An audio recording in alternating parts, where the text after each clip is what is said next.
Hello বন্ধুরা, শুভ দুপুর। এখন বাজে কটা বাজে তোমাদেরকে দেখিয়ে দিচ্ছি। এখন বাজে 2:05 হয়ে গেছে, 5 না 6। যাই হোক, চলো কী কী রান্না করেছি আজকে। আজকে হচ্ছে আজকে করেছি, এখানে আছে ডালিয়া, দেখে বুঝতে পারছো আজকে ডালিয়া একটু হলুদ দিয়ে আলাদা টাইপের করেছি।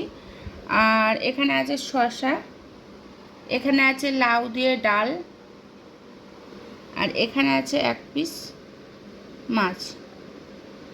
এটা পুরো মানে শুদ্ধ মশলা মাখিয়ে ননস্টিকে ড্রাই করে করা হয়েছে। আর এর মধ্যে একটু দই দেওয়া হয়েছে জন্য একটু চকচক করছে, দেখো। ঠিক আছে, টক দই দিয়ে করা হয়েছে মাছটা, আর সঙ্গে আছে টক দই। চলো, এই ছিল আজকে আমার লাঞ্চের মেনু। আমার ভিডিওটা যদি তোমাদের ভালো লাগে তো অতি অবশ্যই একটা লাইক করতে ভুলবে না। টাটা। আর দেখো, এদেরকে আমি সবাই খাইয়ে দিয়েছি বলে সব শান্ত করে ঘুমাচ্ছে। যাই হোক, বাচ্চাদেরকে না খাইয়ে আমার খেতে ইচ্ছা করানোর জন্য এতটা দেরি হয়ে গেল।